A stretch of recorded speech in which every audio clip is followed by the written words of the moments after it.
बैठो। क्या नाम है आपका? चंद्रकांता। कहाँ से आई हो? ककेली गांव से। अच्छा, ये कौन सी जिले में पड़ता है? खरगापुरी में। अच्छा, बताइए क्या? मैं आपके पास कुछ शंकाओं को लेकर आई हूँ। अच्छा, ठीक है, बताइए क्या शंका है?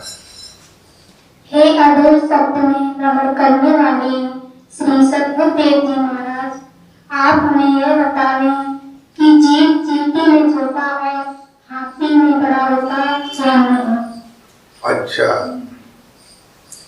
तो ठीक है, आपकी ये शंका है कि जो चींटी होती है बहुत छोटी होती है, तो उसमें क्या जीव छोटा होता है, हाथी बड़ा होता है, तो हाथी में बड़ा जीव होता है।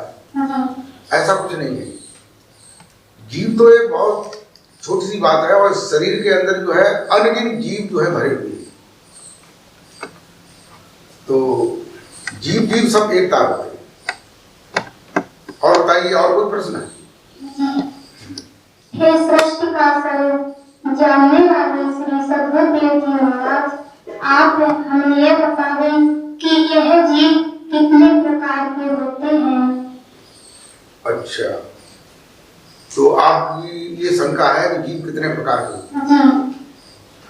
जीव जो है वैसे खास तौर से दो प्रकार के होते हैं, जड़ और जंगम जीव। जड़ कहते हैं जो बोलते नहीं, चलते नहीं, फिरते नहीं, वे जड़ जीव होते हैं। जैसे पहाड़ है और पेड़ पौधे हैं, ये जड़ जीव हैं। ये भोजन तो करते हैं, श्वास भी लेते हैं, अपनी सूक्ष्म तरह से भोजन लेते हैं जड़ों के द्वारा नीचे से, तो ये जड़ जीव होते हैं। और जंगम जीव जो होते हैं, जिनके आंखें होती हैं, इंद्रियां होती हैं, जो चलते फिरते हैं, उन्हें जो है जंगम जीव कहते हैं। ऐसे दो प्रकार के जीव होते हैं। और कोई शंका है? हाँ, बताइए। हे सत्य परायण श्री सद्गुरुदेव भगवान, आप हमें यह बतावें कि जब जीव यह सत्य लोक से नीचे आया, तब रास्ते में क्या घटना हुई? अच्छा, जीव जो है जब सतलोक से नीचे आया तो क्या घटना हुई? देखो, जब ये जीव जो है सतलोक से आया, सतपुरुष के हर बाल के रोहन से, अन्य दरवाजों से जीव निर्गत हुआ और नीचे आया, तो नीचे जो है झांझरी द्वीप मिला, जहां काल निरंजन और अध्या महामाया विद्यमान थे। उन्होंने निहंग जीव को पकड़वा लिया, अध्या से कहा पकड़ो इनको, और पांच तत्व और तीन गुणों का ये जो जामा है, शरीर है, ये पहना दिया।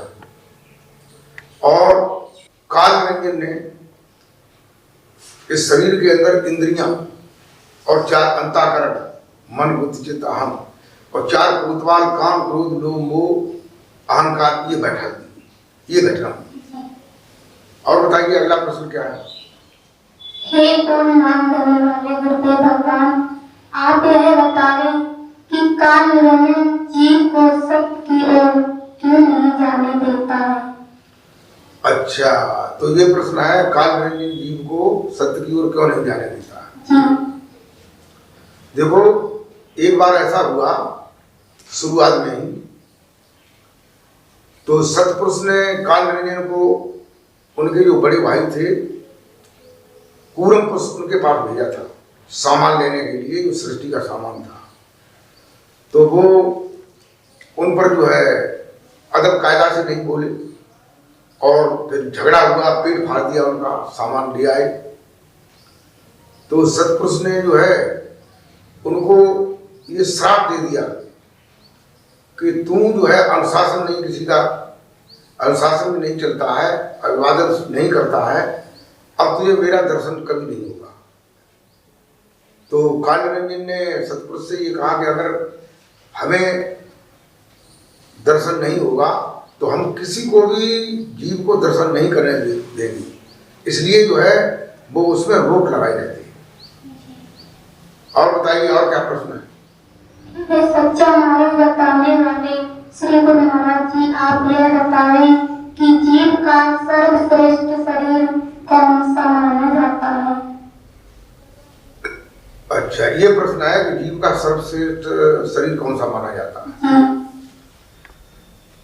84 लाख योनियों में सर्वश्रेष्ठ जो है शरीर जो है मनुष्य का माना जाता है। क्यों? तुलसीदास जी ने रामायण में बताया है कि बड़े भाग मानुष तन पावा और सुर दुर्लभ सुर ग्रंथ न गावा। तो ये शरीर जो है देवता लोग भी इसकी याचना करते हैं। क्यों करते हैं? कि जितने भी और शरीर हैं, कहते हैं 83,09,999 योनियां हैं, उसके बाद जो 84 लाखवीं योनि मनुष्य की है वो श्रेष्ठ इसलिए है कि अन्य योनियां हैं वो भोग योनि है और ये मनुष्य की योनि है वो कर्म योन भोग योन दोनों है। इसमें कर्म करने का जो है संस्कार बनता है, इसलिए ये जो है सर्वश्रेष्ठ योनि है। मनुष्य चाहे तो स्वर्ग में जा सकता है, नरक में जा सकता है, भवसागर से पार हो सकता है, मोक्ष मुक्ति को प्राप्त हो सकता है, इसलिए ही श्रेष्ठ माना जाता है। तुलसीदास जी कहते हैं कि साधन धाम मोक्ष कर द्वारा पाए मुखी परलोक सुमारा। इन्हीं मनुष्य शरीर जैसा सुंदर साधन प्राप्त करके इसमें सदगुरु से मिलकर के ऐसे साधन को हम जान सकते हैं जिससे हम मोक्ष मुक्ति को प्राप्त हो सकते हैं।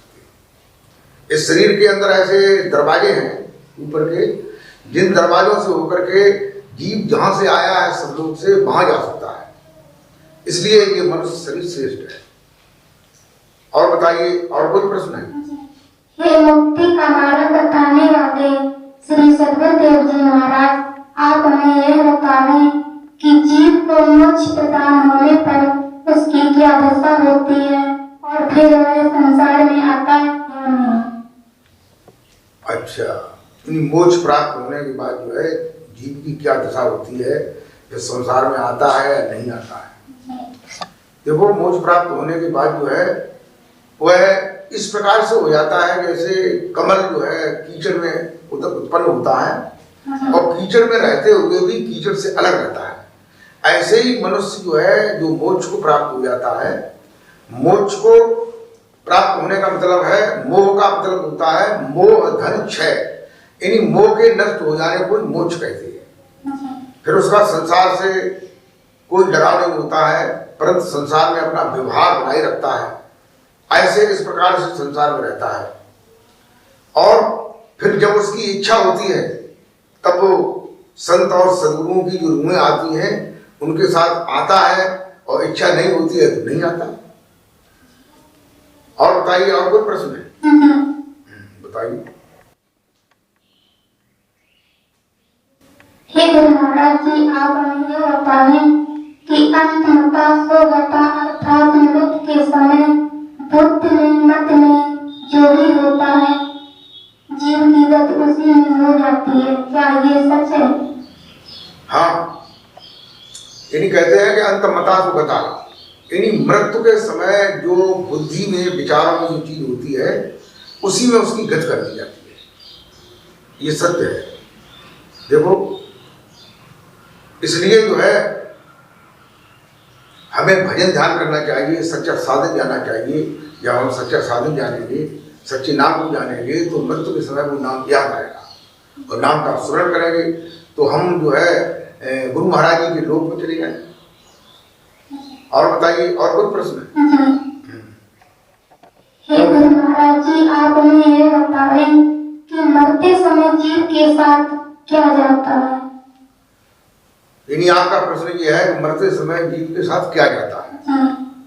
देखो, मरते समय जीव ने, मनुष्य ने, यानी जीव का मतलब मनुष्य से है, यानी मनुष्य जो है उसने जीवन में जो कर्म किए हैं, शरीर से, इंद्रियों से, अंतःकरण से मिलजुल करके उनके जो संस्कार बनते हैं वह संस्कार ही उसके साथ जाते हैं।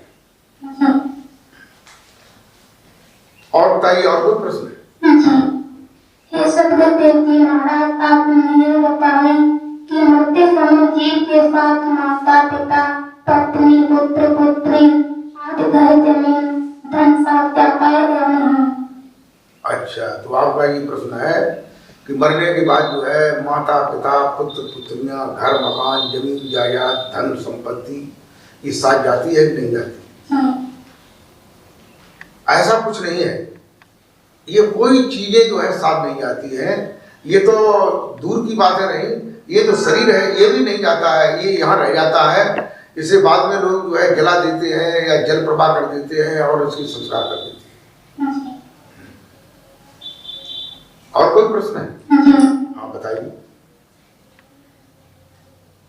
हे गुरु महाराज जी, आप हमें यह बताएं कि जीव मरते समय किस जगह या किस लोक में रहता है? यानी जीव मनुष्य जो है जब मर जाता है उसके बाद किस लोक में जाता है? जी। देखो, अगर उसके पाप कर्म ज्यादा होते हैं तो नारकिक योनियों में जाता है, भोग योनियों में जाता है। अगर पुण्य ज्यादा होते हैं तो वो गंधर्व लोक में और स्वर्ग लोक में, ऐसे ऊपर के लोगों में जाता है। और अगर वो गुरु महाराज जी की भक्ति करता है तो उस दिन से भी आगे पाप पुण्य से छूट करके दूसरे सदगुरु के लोक में जाता है। और बताइए, और कोई प्रश्न? अच्छा बता। हे जगत का कल्याण करने वाले श्री सद्गुरुदेव जी, आप हमें यह बतावें कि यह 84 लाख योनियां क्या होती हैं? 84 लाख योनियां क्या होती हैं?